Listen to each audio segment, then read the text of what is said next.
boa tarde a todos. É com grande orgulho e honra que hoje vos anuncio a presença, no âmbito das jornadas literárias e da Semana da Leitura, de um grande escritor, Tiago Rebelo, que está ali ao centro, e que muito nos orgulha a sua presença aqui. Tem várias obras publicadas. Nós temos uma grande quantidade dessas obras aqui na nossa biblioteca. Provavelmente vocês já leram muitas dessas obras. Também queria agradecer a presença da doutora Natália, a diretora da escola, que nos apoiou desde o início com esta iniciativa.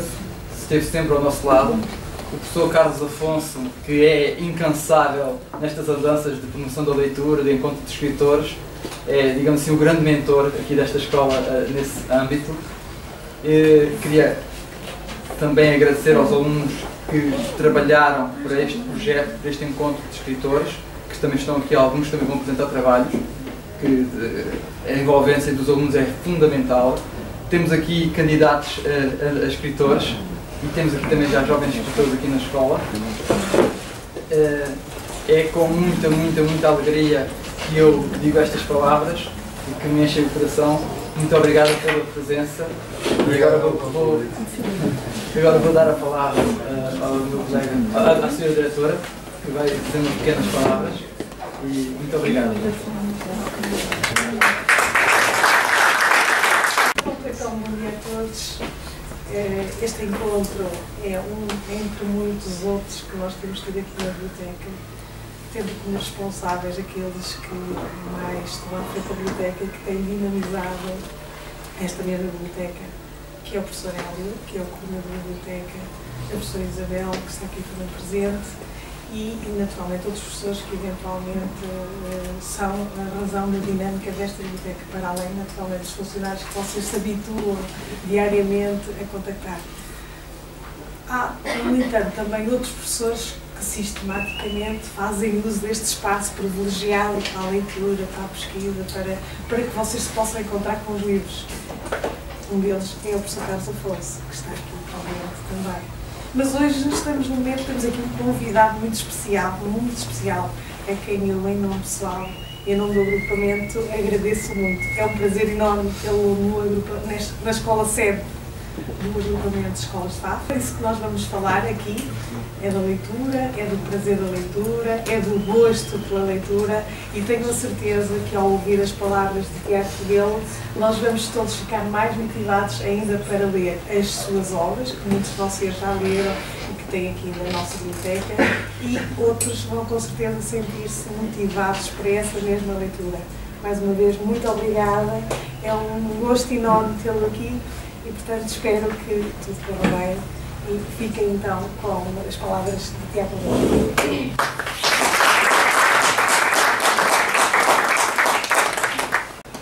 Muito bom dia. Os alunos de literatura estão mais uma vez presentes. Também a turma de português, portanto, do professor Joaquim, a quem agradeço também a presença.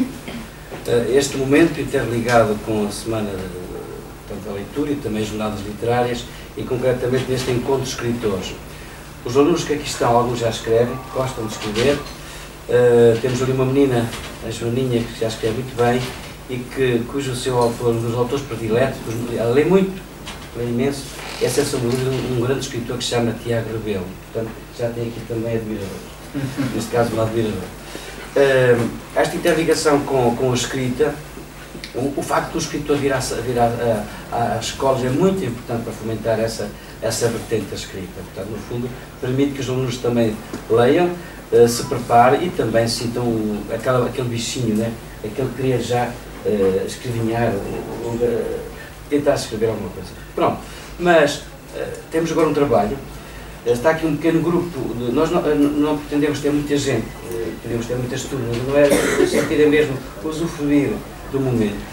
De uma minha turma de 10º J, estão aqui 4 meninas, excelentes alunas, fizeram um trabalho, eu acho muito interessante, sobre o Tiago Rebelo, principalmente Uma Noite em Nova Iorque. Portanto, exploraram a obra e quase que a dissecaram, quer dizer, que a trabalharam. Eu já espreitei, acho que está bem feito, portanto, é a visão delas. Vamos começar por aí, por essa apresentação, depois entretanto, passaremos.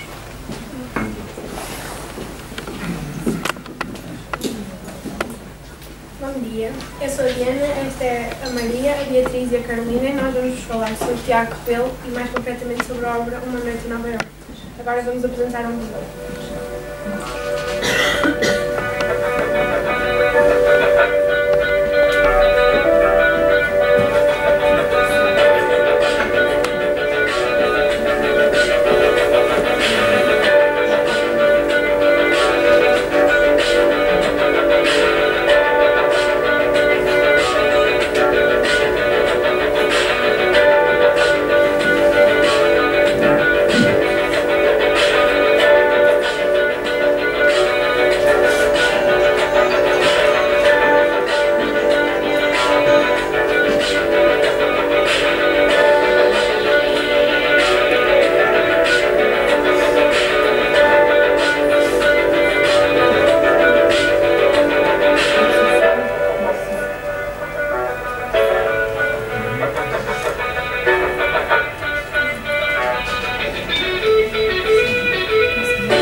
Uma Noite em Nova Iorque, que nos conta a história de casais que definitivamente não têm sorte ao amor.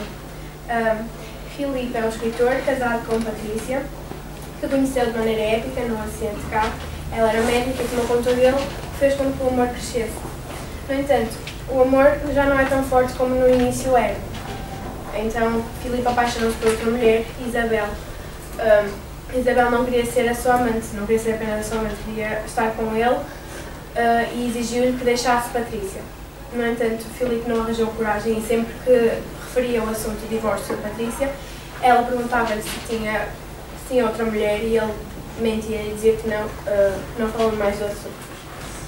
Então, Isabel deixou. Tinham combinado há muitos anos há muito tempo, que se iam encontrar no dia do aniversário de 50 anos de Filipe, no Empire State Building em Nova Iorque. Filipe apareceu porque Isabel era o amor da sua vida, mas Isabel ponderou muito, ir ou não. Catarina é uma jornalista casada com o Ricardo, que era um vendedor de automóveis, e num trabalho que lhe foi pedido de entrevistar um músico chamado Jonas, o Jonas interessou-se por ela e tentou conquistá-la. No entanto, a Catarina tinha sempre um pé atrás. Primeiro, porque Jonas tinha uma reputação de quebra-corações e segundo, porque tinha uma relação com o Ricardo. No entanto, ela envolveu-se com ele e Jonas pediu-lhe para deixar Ricardo e ir ter com ele a Nova Iorque. Caso não o fizesse, poderia esquecê-lo para sempre. Catarina estava muito envolvida com o Ricardo, mas mesmo assim separou-se dele. Mas nem tudo correu como esperava quando chegou a Nova Iorque. O destino acabou por juntar duas das personagens no final. Eu agora vou dar início a uma parte do livro. Isabel deu referência a Filipe dias antes, no jornal online Primeira Casa. Foi na sexta-feira anterior, no escritório, quando dava uma vista de olhos pelas notícias da manhã. O site trazia uma pequena informação sobre a presença de Filipe em Nova Iorque, onde iria participar em vários encontros com leitores e em 2 conferências. O coração começou a bater mais depressa. Sabia que Filipe faria 50 anos dali a alguns dias. Nunca se esquecia da data e sabia exatamente o significado da data nesse ano em particular. Lembrava-se como se fosse hoje de terem decidido encontrar-se no Empire State Building. Mas tinha sido há tanto tempo e nunca passara de uma brincadeira e uma fantasia que nenhum dos dois levara a sério. Ou levar. Tinham passado anos desde então, vidas disparadas, destinos diferentes e, apesar disso, Filipe estaria em Nova Iorque no dia combinado. Isabel recostou-se na cadeira com os olhos postos na cara do computador, incrédula, sem saber o que pensar. Não podia ser uma coincidência, não acreditava que ele se tivesse esquecido e marcado a viagem para a semana dos seus 50 anos. Era uma data especial e não a festejaria sozinho no estrangeiro se não tivesse uma razão muito forte. Não era um acaso. Filipe ia mesmo ao seu encontro em Nova Iorque. Isabel levantou-se, saiu do gabinete com as pernas a tremer, foi buscar um copo de água à máquina que havia no corredor. Não estava à espera daquilo e não sabia o que fazer. Podia ignorar o assunto, simplesmente, não pensar mais nisso e seguir em frente. Mas era isso que queria? A possibilidade de largar tudo e partir para Nova Iorque ao encontro de Filipe parecia-lhe uma loucura. Mas ele ia fazer precisamente isso. Mandou telefonar a avisar-lhe de que não iria colher a notícia e brincar com a situação. Como se não acreditasse que ele fosse a Nova Iorque por causa dela. Era isso. Decidiu, voltou para a secretária, sentou-se, agarrou no telemóvel e procurou o número. Ainda o tinha, embora não soubesse se mantinha o mesmo. Mas não chegou a fazer a chamada. Não telefonava há anos, nem saberia por onde começar a conversa. Pensando melhor, parecia-lhe disparatado ligar a Filipe ao fim daqueles anos todos para desmarcar um encontro no Empire State Building, em Nova Iorque.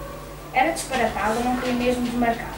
Largou o telemóvel em cima da secretária irritada. Odiava situações embaraçosas e Filipe sempre conseguira provocar esse efeito nela até à distância e depois de tantos anos sem se ver. Este excerto refere-se a Filipe e Isabel, que passados tantos anos ainda se amavam. A relação deles já tinha acabado, mas enquanto estavam juntos tinham prometido encontrar-se em Nova Iorque, no Empire State Building, quando Filipe fizesse 50 anos. Através da internet, Isabel descobre que Filipe estava em Nova Iorque e pensa que não seria uma coincidência estar em Nova Iorque na data que ambos tinham marcado. Pensa em telefonar-lhe, mas chega à conclusão que seria disparatado telefonar-lhe, pois poderia passar uma coincidência e não teria assunto para uma conversa normal. Seria então ignorar o acontecimento. Se eu fosse Isabel, teria feito o mesmo, porque passados tantos anos poderia ir em Nova Iorque em vão e que não iria largar uma relação fixa que ela tinha com o Luís para uma relação passada. Agora vou ler um pequeno excerto do casal Catarina e Ricardo. A relação de Catarina com Ricardo não excedera em nada a sua expectativa, vulgar, contudo ambiciosa, qualquer coisa como uma paixão duradoura, um entusiasmo permanente, um amor que se alimenta a cada dia que passa, tornando-se mais e mais forte, como um laço inquebrantável, fazendo das suas vidas uma felicidade crescente. Uma banalidade, portanto, que não fosse ela uma rapariga banal e, como tal, sonhasse com muito e se contentasse com pouco. Com efeito, o tempo selara um compromisso, uma cumplicidade, uma rotina, se quisermos, que dificilmente se desfaria. Para Catarina, o que tornava esse laço difícil de quebrar não era um sentimento de amor realizado, mas antes o facto de estar demasiado envolvida com Ricardo para poder voltar atrás, como se tivesse contraído um conjunto de obrigações morais, uma complexa teia emocional que a impedia de se desligar dele de um dia para o outro, sem que tal decisão lhe acarretasse consequências psicológicas nefastas. De qualquer modo, Catarina não estava realmente a ponderar de separar-se de Ricardo, não era uma hipótese que colocasse seriamente. Muitas vezes só apreciamos mesmo que não temos, ou, no caso do amor, aquele que nos escapa por entre os dedos. Catarina amava Ricardo, ou acreditava que amava. Repetia a si mesma que sim, quase como se quisesse convencer-se, e supunha que, se ela deixasse, ficaria destroçada, desamparada, sem saber para onde se virar. Se, porventura, Ricardo trouxesse flores para casa, se telefonasse durante o dia, lhe trouxesse um encontro a meio da tarde, se andasse transtornado com ciúmes inusitados e a massacrasse com a sua presença constante, nesse caso ela sentir-se-ia mais segura, mais descontraída, menos preocupada com a possibilidade de não o amar, pois esse estado de dependência dele seria mais do que suficiente para lhe encher o peito de vaidade e a alma de paz, mesmo que não o amasse de facto. Mas Ricardo era um talentoso vendedor de carros que ascendera a empresário, dono de 2 stands, que ganhava a vida a impingir chaços, encaustos, e a única coisa que trazia para casa era a mesmíssima lábia fácil e habilidosa que outrora a encantar e agora, de tão batida, já não a convencia. Não, Catarina não ponderava a separação. Por falta de coragem? Admitamos que sim. Contudo, o facto de ter estes pensamentos, de imaginar pelo que passaria se quisesse separar-se, de se perguntar se teria ânimo para tal, já não se afigurava com um bom pronúncio. Através deste pequeno excerto, podemos ver que a relação que Catarina e Ricardo tinham no início do casamento era saudável e, no entanto, ao longo do tempo eles foram se afastando cada vez mais e a vida em comum já era pouco em comum. Catarina ponderou a separação, mas pensava que tinha como obrigação estar junto de Ricardo, uma vez que estavam demasiado envolvidos. Se eu estivesse no lugar de Catarina, eu não hesitaria e acabava por divorciar-me dele, porque caso não o fizesse, não estaria a viver feliz e não estaria a viver com o homem de quem amava, como por exemplo ela amava Jonas e não estava a viver com ele. Hoje em dia muitas mulheres não têm dificuldade em separarem-se dos seus maridos por falta de coragem, por medo, mesmo pelos filhos e até por dinheiro. Uma mulher tem o direito de ser feliz e mesmo que isso implique acabar com o casamento. Pessoalmente gostei imenso deste livro, considerando o livro que mais gosto são romances e este é mais um que deu. Este livro é muito atual, o que o torna mais interessante porque hoje em dia o que mais vemos nos relacionamentos, nos casamentos e namoros são acabar por outro alguém.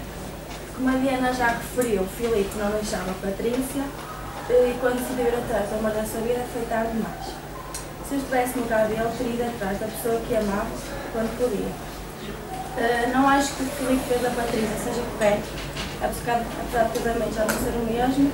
Ele devia respeitá-la e dizer a verdade sobre o querer divorciar e não buscar o assunto. E continuar com a amante e com ela como estava a ser. Quanto ao triângulo amoroso, Jonas, Catarina e Ricardo, penso que Catarina não devia ter deixado Ricardo de uma maneira épica, de um momento para o outro se lembra-se e quer ir embora, faz as malas e sai. E mentiu acerca de sua mãe. Ela devia ter preparado Ricardo e explicar bem o porquê da separação e da mudança de sentimento. Nós devemos estar com quem amamos. Fico feliz por Catarina ter ganho coragem e ter ido com Jonas, a pessoa que ela realmente amava. Gostei do suspense que queria no final, pois deixa-nos a pensar como acabam os personagens. Talvez se houvesse um segundo livro, com a continuação deste romance, deixaria de ficar menos pior. Esta foi a nossa apresentação, espero que tenham gostado.